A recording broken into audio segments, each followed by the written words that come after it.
Coming to you live from the wilderness, or as close as I can get to it anyway. I do have a gravel driveway, so it is a little bit civilized. But I've got a treat for you today. Now, we've been working up here at the cabin trying to get things done, and of course, it's never-ending work, and I'm trying to get ahead of the snow now so I can get things put away before it gets buried, and then are not recoverable until spring. And that's not too far away, believe me. Here it is October 4, and we're looking at, I think, a low of 33 tonight. So anyway, I want to show you a secondary element of fun, excitement, and joy that I have found while working on the cabin up here. So this small pile of dirt right here was excavated while building the woodshed.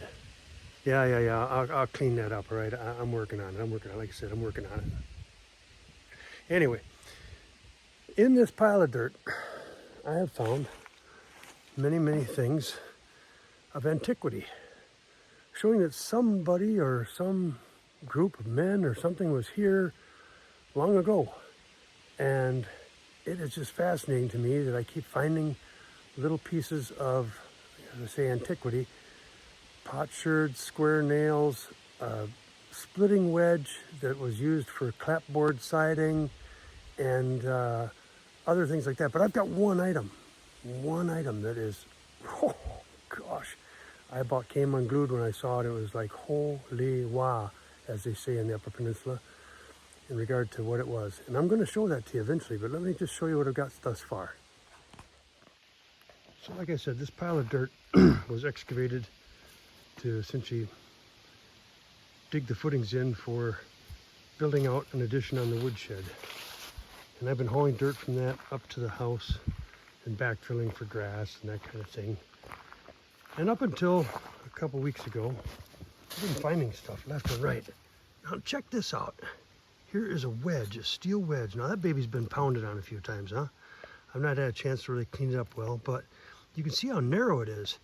My son said he thought that was used for making clapboard siding, where they would split the wood into lumber, essentially in a rough way, and then use it to side cabins, whatever, outhouses, who knows what. Obviously they were drinking a little bit of tea out here, or coffee or something. A couple more white enamel potsherds. A square nail was found, indicative of antiquity as well, and a square-headed bolt. You know, we don't see those anymore. We got hex-headed bolts, right?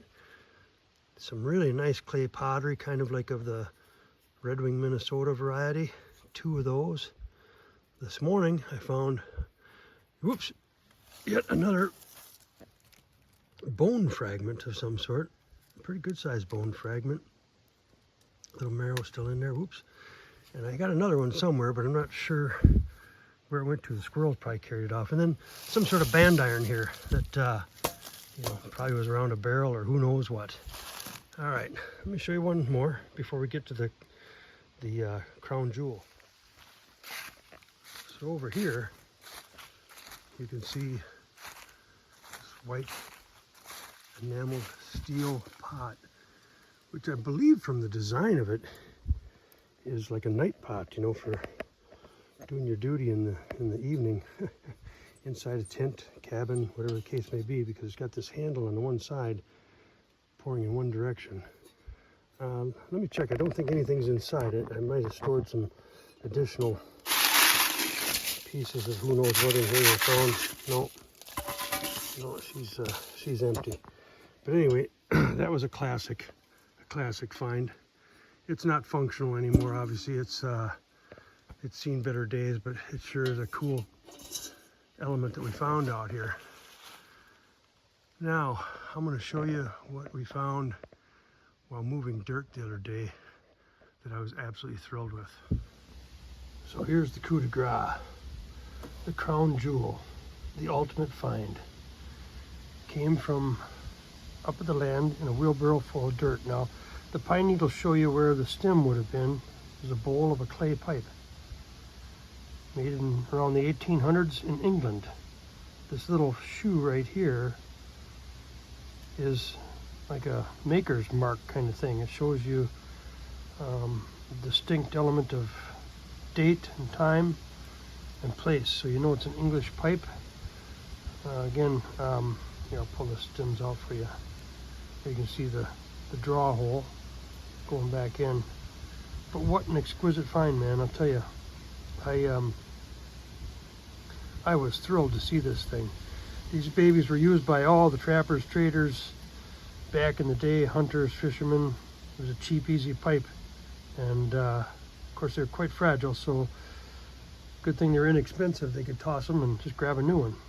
But this is the best that I've found at the land so far. So how cool is that? I've been finding all these elements of antiquity at the cabin, pretty much in one spot. I'd love to do like an archaeological dig there. Like I got time to do that. I would love to though.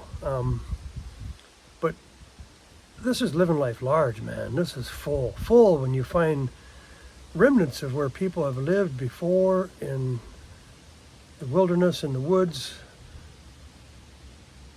eking out a living, an existence with the various things that I've found, but enjoying a little tobacco along the way.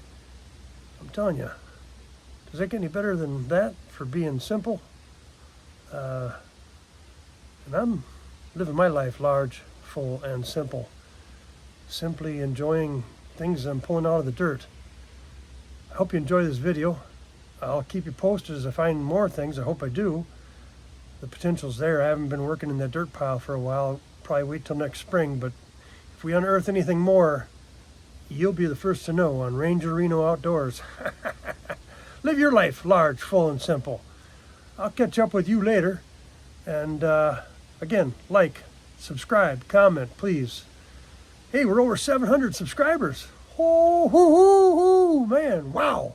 Can you imagine that? Thank you, people. I really appreciate it. I'll try to keep some videos coming to entertain you and maybe make you laugh a little here and there too if I can. All right. Ranger Reno, over and out.